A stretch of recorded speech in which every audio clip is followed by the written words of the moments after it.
It's a new mimer, yeah.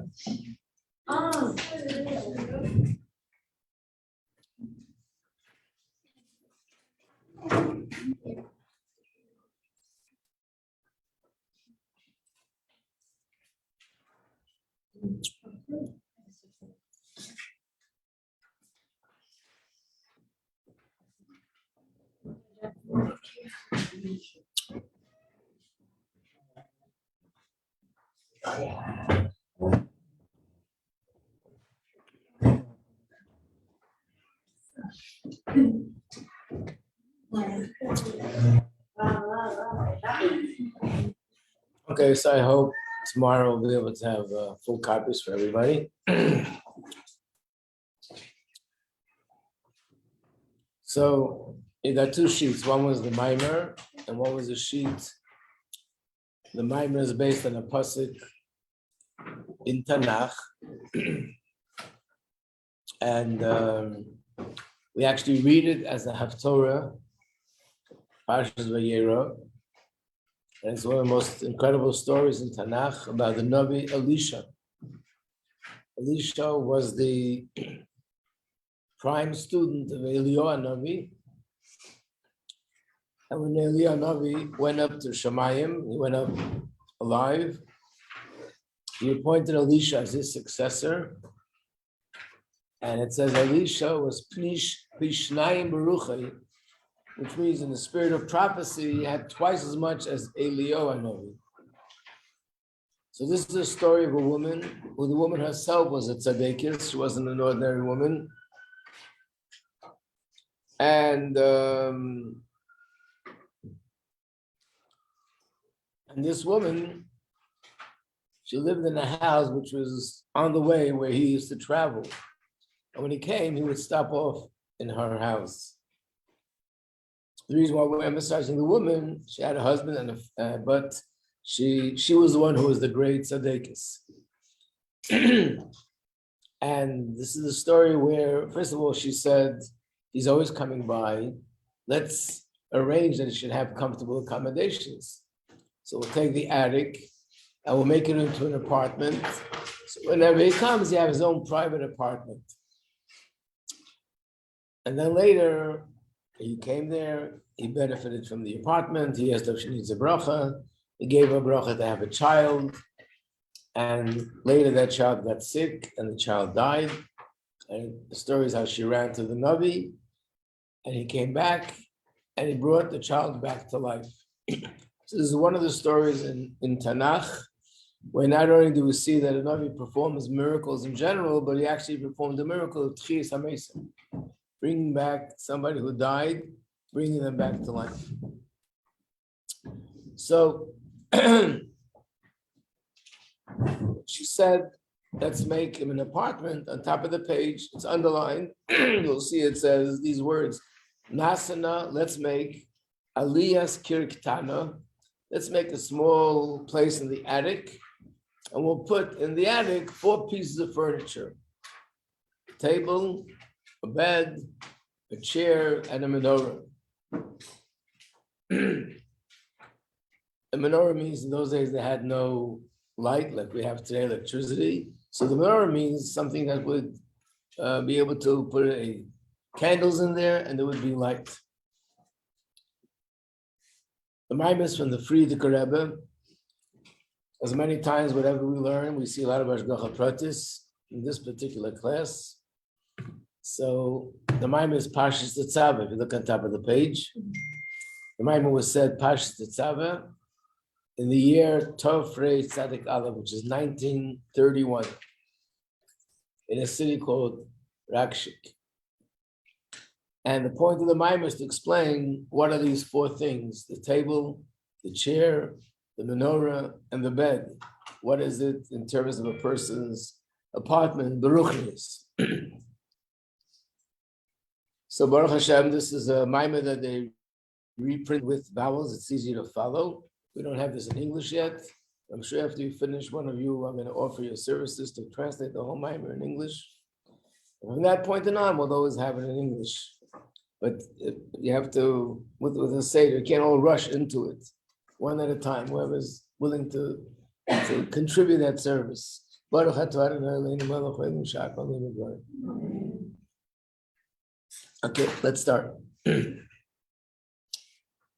Whoever did this with the vowels did another thing in the right before each chapter. He made a little summary of what the chapter is going to talk about.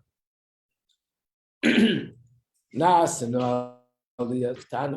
us make a small apartment in the attic. The nasim loisham, and we'll put there mita, a bed, the shulchan, a table, the kisei, a chair, umeneira, and a lamp. And when he will come to us, referring to the Navi, Yasur Shama, he will stay there. That'll be his place. He'll have his own private, comfortable place. So Masha Kosav Nasim Loisham will make a place for him there. Who is it referring to? Koi Adal Elmane. It's referring to what it says right before that. What does it say before that? Ki ish Elokim. There's a godly man, Kaddish, a holy man. Oiver Aleinu Tamid. He's always coming by. He's always passing by our house, and for him we want to make this place. So you know that in the Maimorim, it takes everything that's written in Torah, everything that's in Tanakh or Gemara or Medrash, even though it's talking about someone personal and a very specific situation, but the meaning of it, the content of it is not limited to that specific situation, but we can apply it to all of us. So immediately he goes straight to what is the deeper meaning here, and how does this apply to all of us? We don't have prophets passing by our house, and everybody doesn't have an attic where to build an apartment. So obviously this is not teaching us how to deal with real estate. This is something else. What is it? Pirush Ishalikim Kaddish, a godly person that's holy, is referring to something every Yid has. Ruach Tahara, this is the spirit of purity. Sheyesh b'chol echad ve'echad miYisrael. Every one of us has a spirit of purity that comes to us. V'zehu oiver aleinu tamid. In the pasuk it says he's always passing by. That means that this spirit of purity a Yid has constantly, tamid, all the time.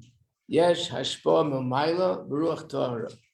That from above, they provide a Yid with a spirit of purity, spirit of holiness.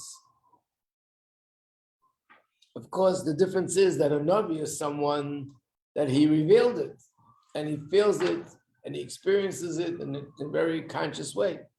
And by Yaz, it's more subconscious, but it's there.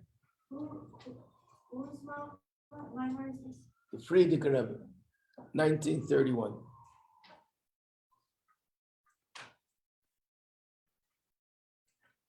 Okay, this Betana Dvei Eliyahu is a medrash, and the medrash was written by Eliyahu Hanavi. So it's called Tana Dvei Eliyahu. We have it actually in davening, but that's what it means. Eliyahu Hanavi taught the following. What did he teach? Bein Isha, every person, man or woman,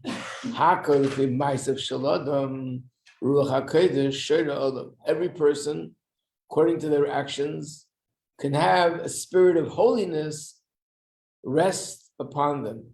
Nobody is denied this opportunity. The Eibishter gave every person this opportunity. There's a spirit of holiness. And if we conduct ourselves the way we should, that spirit of holiness will become more revealed. And says something similar in the Yalkut. Yalkut is the name of another medrash called Yalkut Shemaini.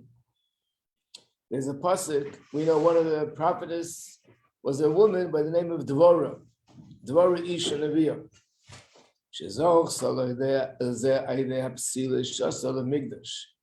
How did she merit to become a Neviah? Obviously, she learned Torah, she did mitzvahs, she conducted herself properly.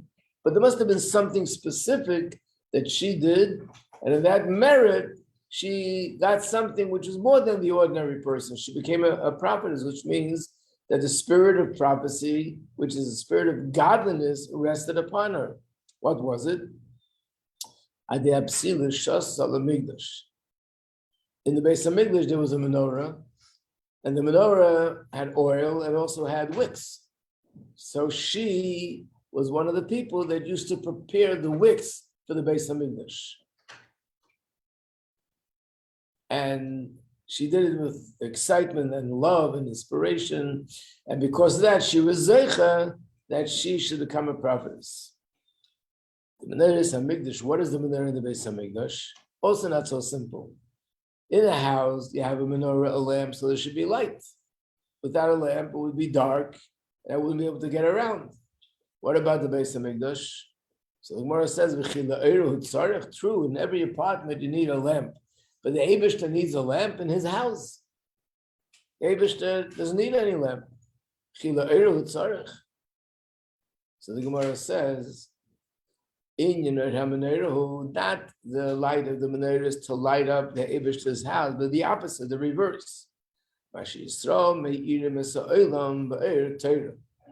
Yidden light up the world with the light of Torah. The Gemara says the purpose of the menorah was the opposite, that the light of the Beis Hamikdash should shine to the whole world, not that the menorah should give light to the Beis Hamikdash. And this we know from another source where it says that when Shlomo HaMelech built the Beis Hamikdash, in the structure that he built, there were windows. And he built the windows different than we build it in an ordinary home. In an ordinary home, you build the windows in a way that they're wider on the outside, they're wider on the inside, and they're narrower on the outside. So the sun shines in and then spreads out into the house. When Shlomo HaMelech built the Beis Hamikdash, he built them in a way which is called shkufim atumim, which means the reverse. He made it narrow on the inside and wider on the outside. Why? Because we do it the other way, so the light of the sun that shines should shine into the house and spread throughout the whole room. So we make it wider on the inside. Shlomo HaMelech in the Beis Hamikdash knew that the purpose of the windows is the opposite, that the light of the Beis Hamikdash should shine to the whole world. So you're probably thinking, if we're talking about a spiritual light, what do you need windows altogether for? It's spiritual light.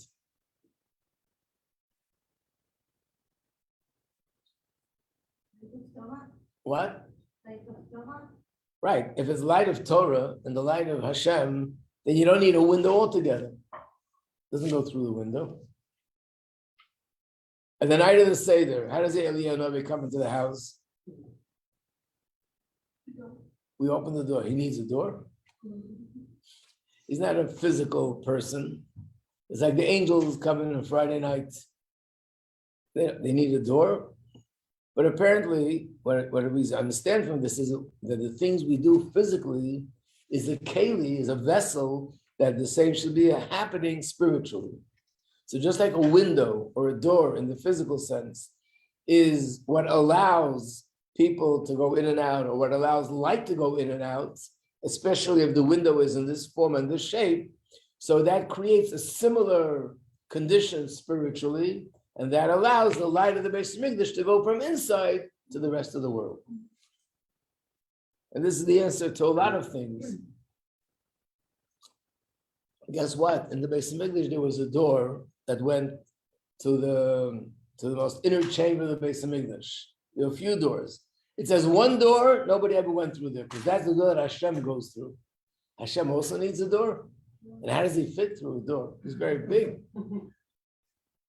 So obviously it means that even though it's something totally spiritual, but the physical door serves as the keli that when you build that door, that and being that the door physically allows in and out spiritually, that's what happens as well.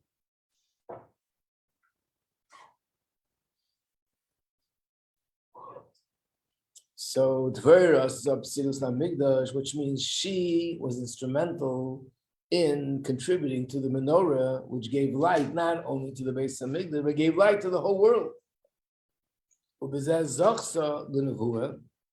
And that's why she was Zeicha. She merited to have prophecy. And not only herself, but Zichsa Games Baila is Isha Lapidus, her husband, his name was Lapidus. Agam Shoya Ish Pashut.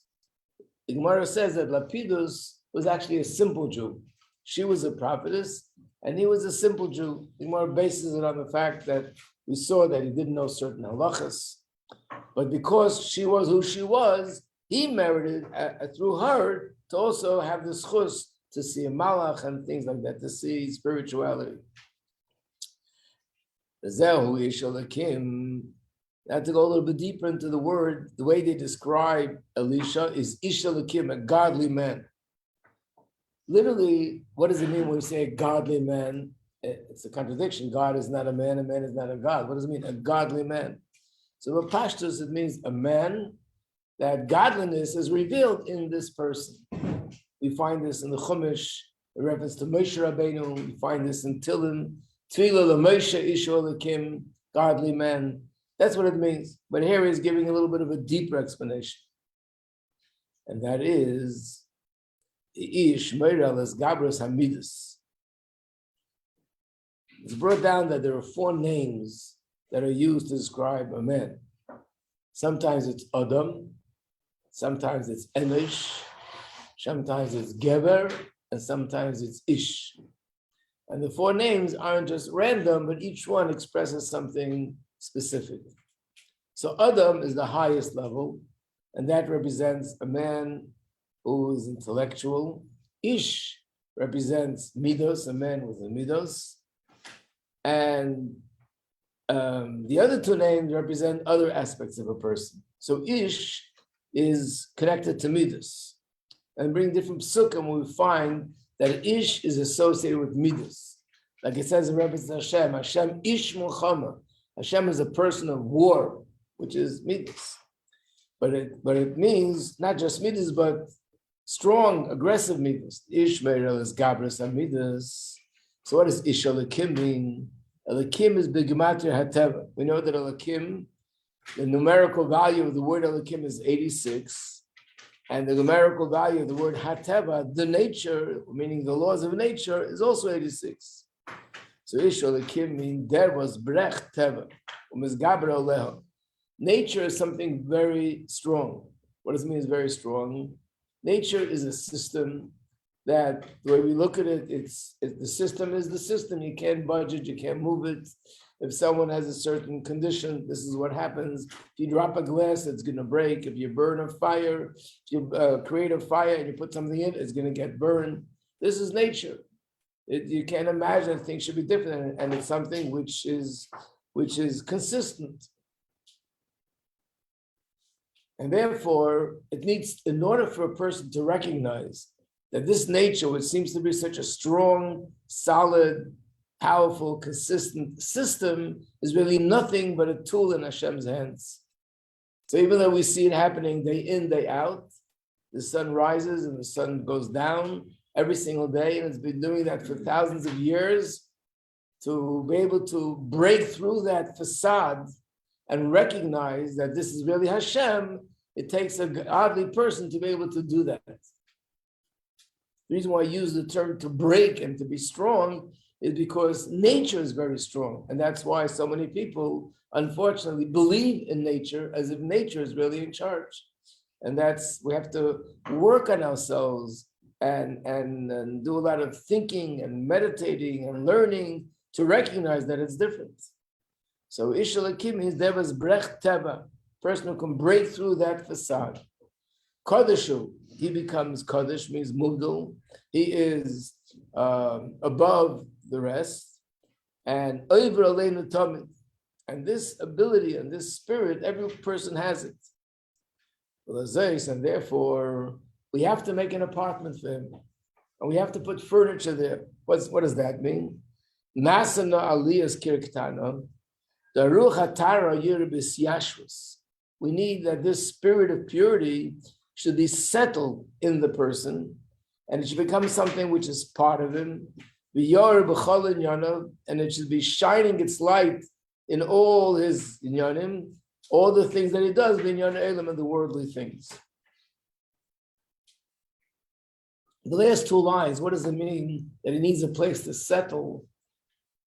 So this fits in perfectly to something we mentioned just last week. Remember last week we spoke about the question of a person, or not even a question. The Rebbe actually spoke about people that it happened to, that they were in Russia, and in Russia it was dangerous to learn Torah, dangerous for three people to gather together, have a shir, have a farbrengen, anything that was done of that about Yiddishkeit went that the person was risking their lives, and people had Mesiras Nefesh.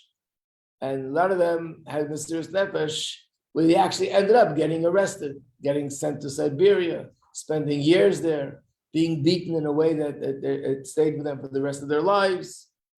But the Rebbe said, what we see is an interesting thing, that a lot of these same people, after they left Russia and they came to America or to any other free country, they no longer had that sort of spirit to be so intense and so strong about the things that they needed to do. And sometimes little tests were able to throw them.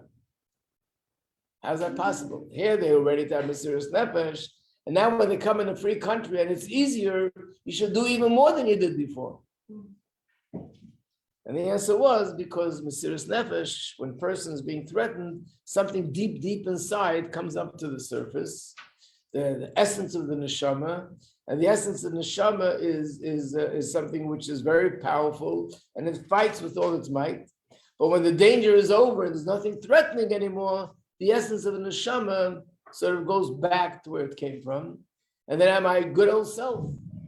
And therefore, we also raise another question, and that is, what if a person was actually threatened to give up his life? And he was standing there and he screamed very proudly, Shema Yisrael, Hashem Elokeinu, Hashem Echad. He's ready to, God forbid, thrown into a fire, thrown into the water, do whatever they want to do. And in that last split second, his life was saved. This is a person who never kept Torah mitzvahs before.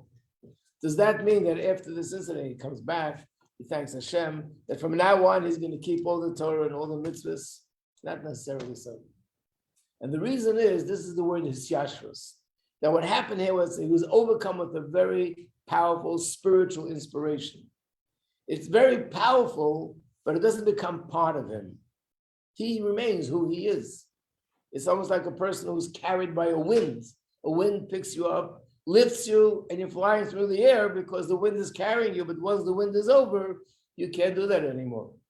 So basically, this is a spiritual wind, something very powerful, but Visyashvus means what actually becomes part of, incorporated in my mind, in my heart, in my hands, in my feet, in my eyes, in my ears. It becomes part of me. This is who I become. And on a regular basis, that's how I serve Hashem. So that's what he's saying, that how do I accomplish this? That this spirit of purity, which we all have, shouldn't be something which is a fly-by-night, but something which should become part of me and become part of every fiber of my being. And then this is going to be reflected in the way I daven, the way I learn, the way I do business, the way I speak to people, the way I interact with family, with friends, and every area of life is going to be manifested. That's what he says.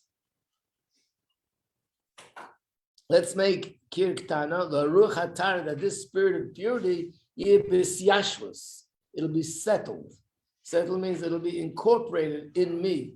The yor, it'll be shining not just in the shul when I have the talis over my head, or not just when I'm sitting and learning Torah, but when I'm out there in the street, I'm a different person. I see the world differently. I act differently as a result of this spirit of holiness that came over me. Because the same can happen every day. A person davens. And we're talking about a person who really davens in an incredible way, that when they're davening, they're on fire, truly on fire. It's still possible that after they finish davening, they close everything up, they go outside, and it's like nothing ever happened. Right back to where they were before. The wind stopped blowing. Tell the story that this boy went to visit his grandparents. And when he went to his grandparents, he did whatever they did there. They told him to make a bracha before he eats, told him to put on a yarmulke, put on tefillin every day. And he spent a week by his grandparents doing all these kosher things. And then he went home. He stood by the door and he kissed his grandfather, said, "Goodbye, Grandpa." He kissed his grandmother, "Goodbye, Grandma." And he kissed the mezuzah and he said, "Goodbye, God, I'm going home." So sometimes we do that by davening. We daven in the morning and we're on fire. But once we close the siddur and we walk outside, we're back to square one. So how do I make it b'hisyashrus, that it should be settled, which means that it becomes part of me and it's not something which disappears the moment I close the siddur?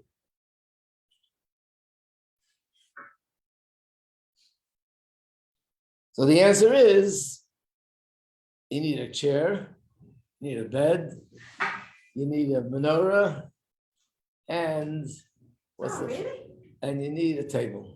Yeah. Very simple. Go to a furniture store and get these four pieces of furniture, and you got it made.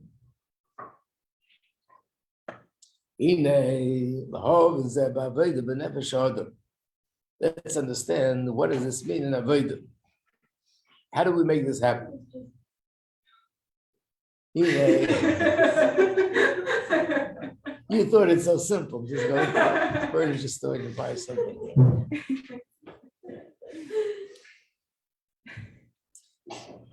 It says in the Zohar that these four things, Mita, Shulchan, Kisa, Menorah, Imdala, Tikkun, and Shchinta. These are the four tikkunim of the Shekhinah. In general, we find that in the spiritual realm, things are broken up into four groups. First of all, we have Hashem's name, which Yud, K, Vav, K, the four letters of Hashem's name. We have the four worlds. And then it says also in reference to angels that there are four machanes, four camps of angels. And that's why when the Yidden traveled in the desert, they also traveled in four camps. There were 12 tribes, but they were broken up into four camps. 3 tribes in one camp, 3 tribes in another camp, 3 tribes in another camp.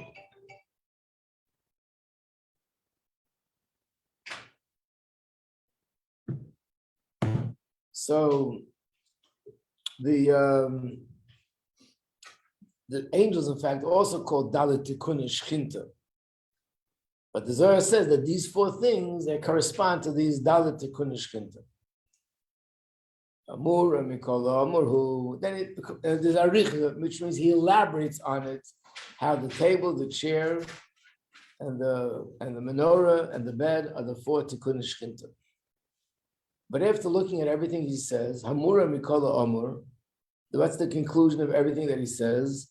It goes as follows. That these four things are talking about specifically about our Avodas Hashem. Mita, the bed, is Tfilas Arvis. That's the davening of Ma'ariv. The Shulchan, the table, and the chair, and the menorah is Tzulusah the Chakras. Those 3 are Chakras. How is it 3 are Chakras? So we know the davening in the morning is also broken up into a few parts. Shulchan is Psuka de Zimra Birchas Kriyashma. In the davening, from Baruch Sha'amar, it's all called Sukkah de Zimra. On top of the Siddur, you see it says Sukkah de Zimra, which means verses of song. Then we say Baruch Hu, and after that we have the brachas before the Shema. So these two things, sometimes they're separate, but in this context, it goes together. Sukkah de Zimra and the brachas before the Shema, that we are represented by the table. Kriya Shema is kisei, is the chair. The menorah is tefillas Shmoneh Esrei, is Shmoneh Esrei, the fourth part of the davening.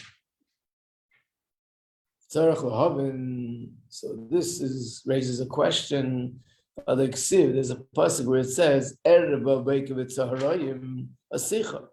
at night, in the morning, and the afternoon, I daven to you. One of the three times that a Yid speaks to Hashem is by davening. And we speak to Hashem at night, that's Ma'ariv. In the morning is Shachris, and the afternoon is Mincha. And here he skips Mincha. The four things are Ma'ariv and Shachris. Three of them are in Shachris itself, but Mincha is not even mentioned. It's known that Mincha is actually considered greater al Shara Tfilas Darbas v'Shachris. Where do we know this from? The Gemara says, La'olam yehei adam zar b'tfilas ha-mincha. A person should always be extremely careful and cautious with Mincha. And it goes on to say the reason is because Eliyahu Navi was answered only in the merit of Mincha. This is referring to another story in Tanakh, which will be next week's Haftorah actually, that there was a time where there were a lot of false prophets and they worshipped an avodah zarah called Baal. Everyone probably knows the story. And at one point, Eliyahu Navi said, I'm going to prove to all the Yidden, because unfortunately, most of the Jews followed these false prophets and they worshipped this avodah zarah. There was a king, his name was Achav, and they and his wife, they forced Yidden to worship the avodah zarah. So he made a showdown. They went on a mountain, Har Carmel, and they built a Mizbeach. They both built a Mizbeach.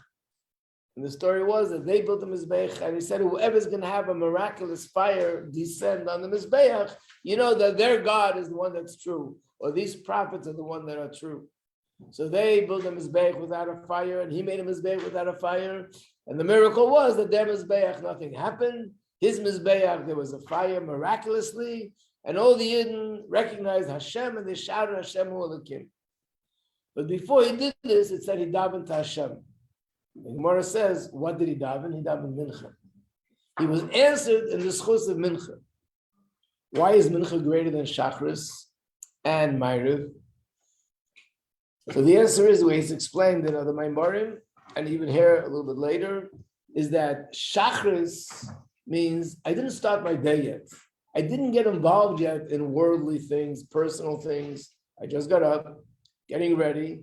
So before I go anywhere, I dedicate some time to Hashem. In a sense, that's something which is easy.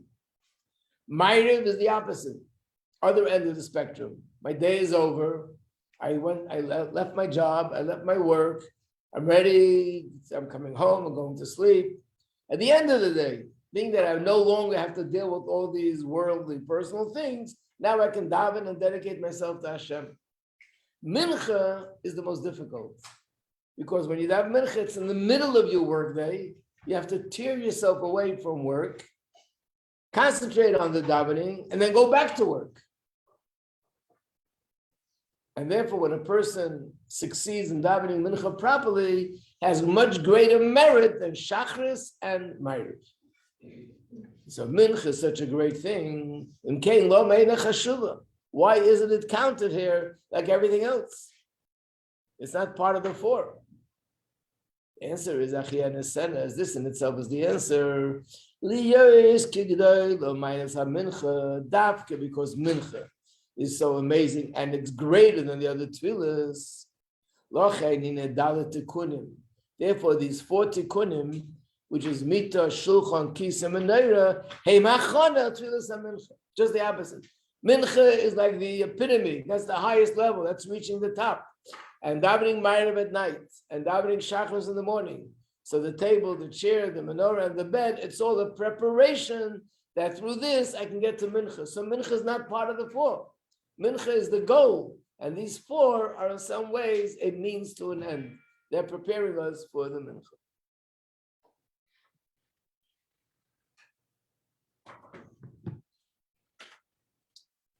Okay.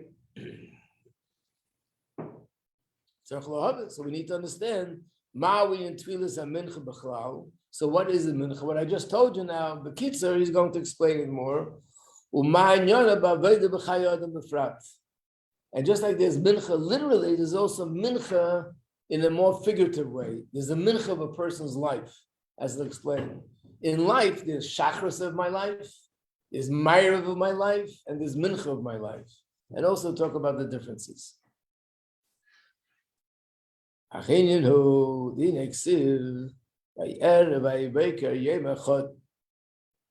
Hashem created the world, it says there was night and there was day, and together it's Yom Echad. So Tachlis Aveidahu, the ultimate purpose of Aveidah, She'ipchinas Echad. Aleph Ches Dalet, which means Shebedal is the Ruchas Ha'olam. The Dalet represents the four directions in the world, which is east, south, north, and west. The Zayin Rakim V'aretz, and this 8 Ches represents the up and down. Up, there's 7 heavens, and down there's the earth. In all 6 directions, Yamshichu B'chinas Ha'aleph. We should draw down and reveal Hashem, which is represented by the word Aleph. Why Aleph? Shu Ein Sof. Alufa Shalayim. Alufa means the master of the world. Hashem is the master of the world. So Aleph could be one. Hashem is one because he's the first one. He created the whole world. The Aleph itself, the letter Aleph, is the beginning of the word Ein Sof, which means infinite. But the word Aleph is spelled Alufa, and Aluf, even today in Israel, Aluf means a general, a leader. So in the context of the Gemara, it means the master of the world. So our Aveda is that there should be echad, that we should draw down Hashem's presence in the world, but not just in the world in general, but everywhere. The right, the left, the front, the back, Mizrach, Ma'ariv, Tzaf, and Darim, up and down. That's what it means by the word Yom Echad. Yom, the difference between day and night. Day is light, and Laila is darkness. Yom Echad means that Echad should be revealed. Agilu de Echad.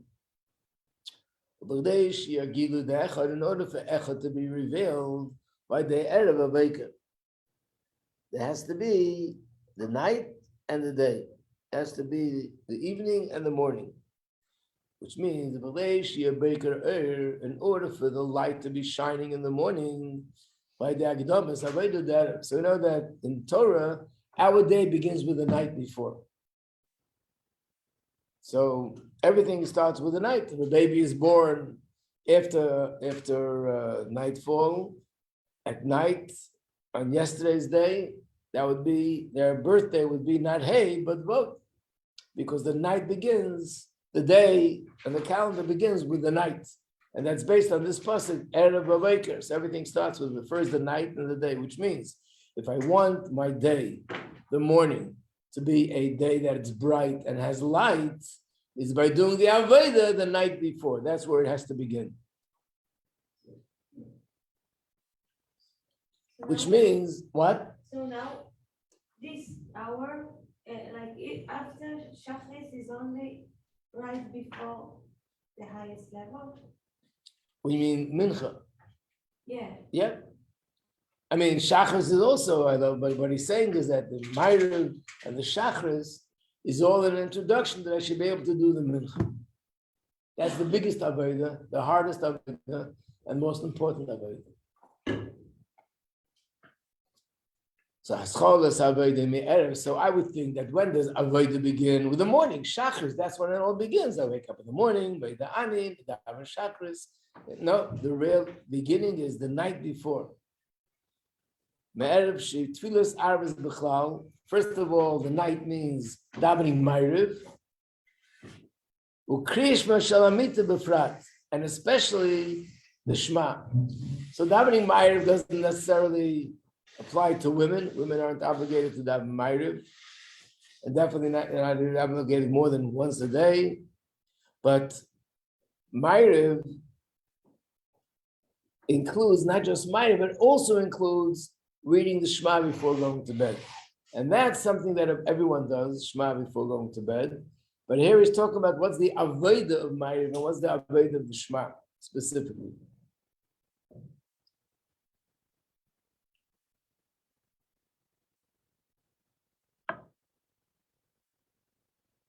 But one thing is clear, that whatever that Avodah is, this prepares us that tomorrow I can be able to do Shachris and Mincha and so on. It starts with the night.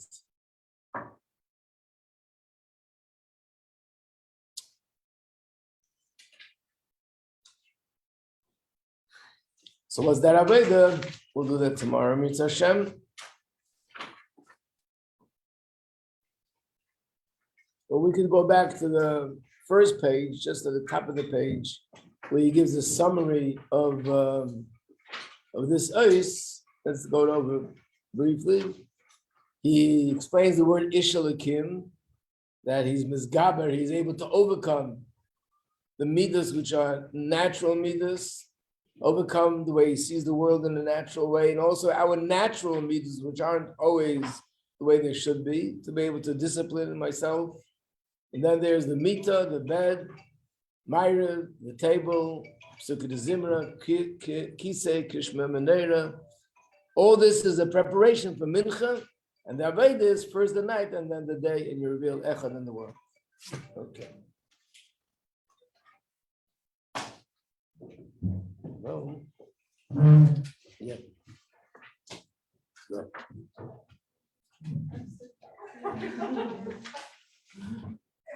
Really? Yeah, call Monica.